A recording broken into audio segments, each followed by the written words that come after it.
Hi, everyone, and welcome to another episode of the Tiki Goth Club. My name is Ray, and this is my friend Doc. And today we're going to talk about the connections between horror movies, goth, punk rock, and surf music, and then even potentially tiki. And Doc, you are a big Horror fan. Yep, it's ruined the my old life. stuff. It's completely ruined my life. An influence in early punk rock, case in point, the Misfits and horror movies. I think that might have been the first time, with the exception of maybe Rocky Erickson, that you took things like early Universal horror, just horror movies in general, from the 50s, and put them into music and made it listenable. And the Misfits were a good example of that. And I think a lot of it just had to do was, this was what we like to call budget rock. Okay. I think a lot of bands start out that way. You don't have a lot. You have some PA system that may or may not work, or whatever. I always think of bands when they're first starting out, and they don't have anything. They just have what they have, and that's what they come to the table with. And those songs... Would you consider all these horror films to be goth? Oh, yeah. Why? Oh, what is it? Well, the thing about these especially the Universal movies, is, you're dealing with... This is the visuals that all these punk rockers, Dave Vanian from The Damned, that guy is Dracula, He reminds me of Frederick March from Dr. Jekyll and Mr. Hyde. It's just... Was that his influence with his look? Even from the beginning? It was just, because even before, the Damned went into the goth phase, right. Even when they were, full-on punk rock, he always had, the white face paint, the black eyes. Yeah, he's always been in that, that early 30s era. Even with the hair, he always had, the hair slicked back. But, yeah, I think it was definitely Dracula, Bela Lugosi. Yeah. But you see a lot of actors from that time, like I mentioned, Frederick March. Look at Frederick March and Dr. Jekyll and Mr. Hyde. Yeah. I with the clothing and everything, I see Dave Vanian. I'm just and these are what they watched. This is what their entertainment was. They liked the horror movies. So you had, and the thing about those horror movies that worked, there was kind of this low budget German expressionism going on with all the sets. And granted, the first of all those movies was good, Frankenstein, Bride.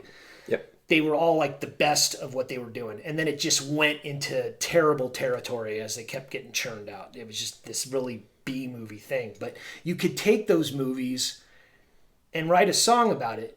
And I don't think it was necessarily a homage to it. But you could write a song and celebrate how bad they are. Return of the Fly with Vincent. What the Vincent fuck Price. is that song? It's just the cast. Was he reading the synopsis of when he Return of the Fly? I just Vincent thought about Price. that. And he's just naming the actors. There's this song, and I sing that. I hum that while I'm doing laundry. What makes those early horror movies goth, but not other ones, later ones? I don't know, those early ones, because Is it because it's from it's the seminal movies that started it all. I mean, what did you have before that? You had the classic silent era, and all the the Cabinet of Dr. Caligari, which is very goth. Yeah. But again, German expressionism. That's what those films are. That is what, when you're watching that cinematography and the set and the lighting, that stays with you. Those images are still burned in our mind. That image of Bela Lugosi looking around the corner, Frankenstein, just that dead stare. The lighting that was happening and what they did, that will stay in your memory forever. This generation of musicians that took that, because you weren't, in the 50s, Elvis wasn't going to sing about the creature from the Black Lagoon. Because the movie didn't come out yet, John. It's the reason why he's not going to write a movie about or was it? No, that was 52. Was it? Okay, all right. Lagoon. But no, still, can you imagine going up to Little Richard, going, "Hey, I got this great song. I'm going to write about the Invisible Man." Invisible Man. Nobody wants this. They want to see me because I'm still pretty. I'm going to go up there and be invisible. It wouldn't work, you know. You had to wait until you get to the 70s, and it's just like... No, but you know who would have been it maybe open to it? Screaming Jay Hawkins. Yeah, and he did. Although he kind of created his own persona. Yeah, he had like the voodoo thing going. But no, you watch a lot of those old movies from the 30s. There's a lot of disturbing stuff going on in them, but it was just so subtle that it worked. You know? One thing that I like, they call it like revisionist history. Like when you think about things back in the past and you think that things were. The thing that I find shocking when I think about like a lot of punk rock bands from the 80s that were from America. I mean, obviously the Sex Pistols had their look. A lot of the British bands, you know, they had the mohawks, they had the leather jackets, they had the pins in the nose and all, you know.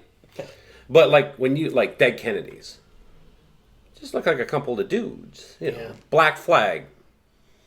They're just kind of like wearing jeans and a t-shirt. Like even Henry Rollins was always wearing shorts. Yeah.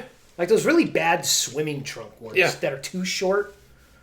I mean, the Ramones. But the Ramones had leather jackets and their jeans. They had like a uniform. But that was kind of it. And it wasn't until you got into late 70s Bauhaus. But when you get into the Misfits, though, yeah, they were the ones that had this look. Their albums were cool looking. They were. They had the Fiend.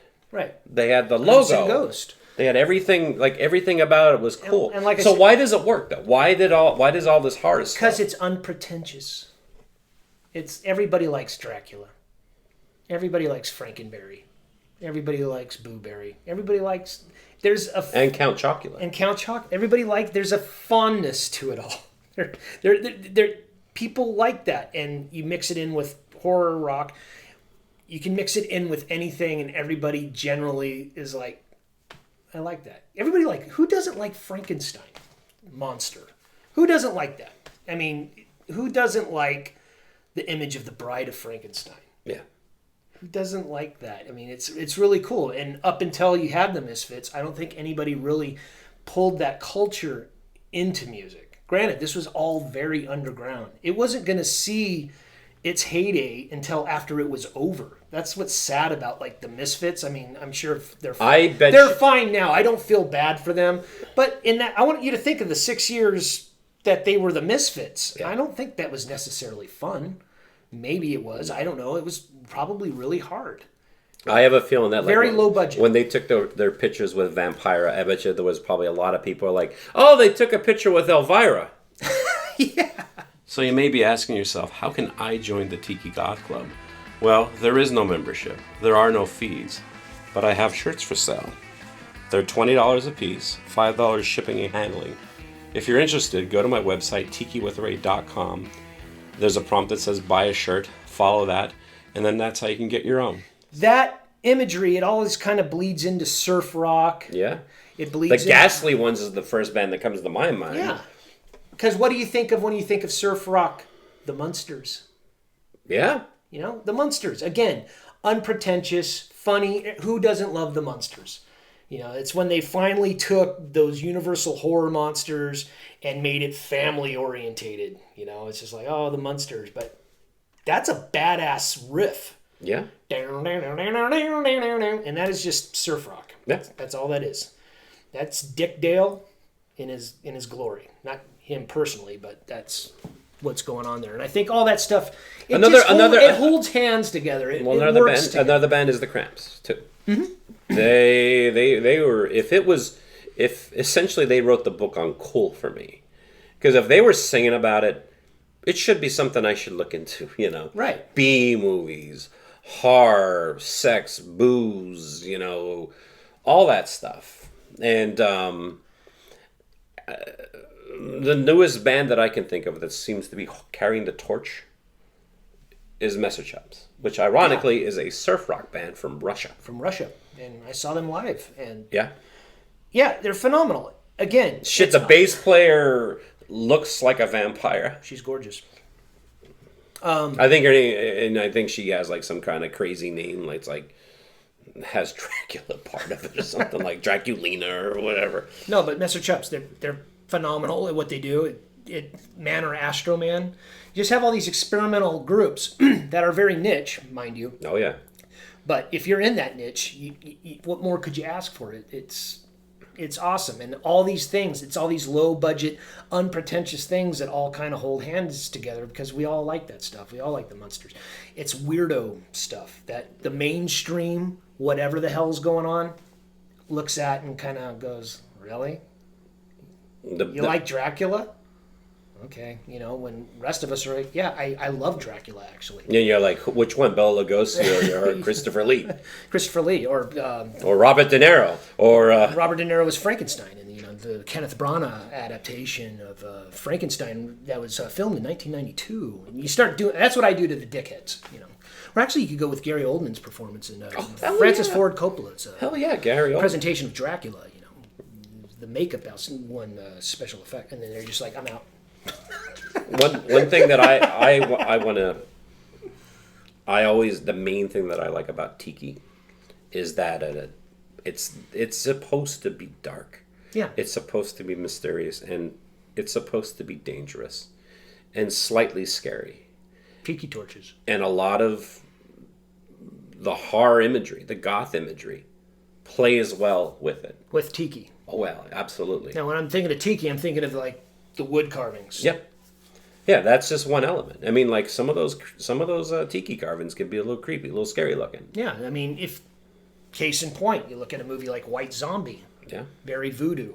There's a lot of Tiki because you're dealing with zombies of Haiti, and there's a lot of that Islander kind of culture mixed in with the horror. I'm really starting to think, Doc, that like when it comes to the holy trinity of like Tiki, goth, horror, punk, it's just a lot of us that have good taste. That's what it kind of boils down to. It's something you realize at an early age. You either go one route, you like something, and you go, no, I really like this, and then there's voices around you, and there's voices that say, I like that too. Yeah. And then there's the voices that say, why would you like that? Why don't you like this? This is what normal people like. And you're at a crossroads there. There's people that go, well, I like Dracula, but I guess I'll go play with Hot Wheels. And then you're that guy for the rest of your life. Yeah. You're the guy at work that just does what everybody else does because that's what everybody else is doing. Or you just like Dracula and you style your hair like that and you go to high school and everybody calls you Elvis and you feel like lighting the school on fire, but you just get through it. And then one day you realize, I kind of like who I am. And I like Dracula. And I like Frankenstein. These are my buddies. And this is what makes me me, and that's why I'm not like you. And I'm going to take it to the next level is I like my buddies Frankenstein and Dracula, and I want to drink Mai Tais with them in my Tiki bar.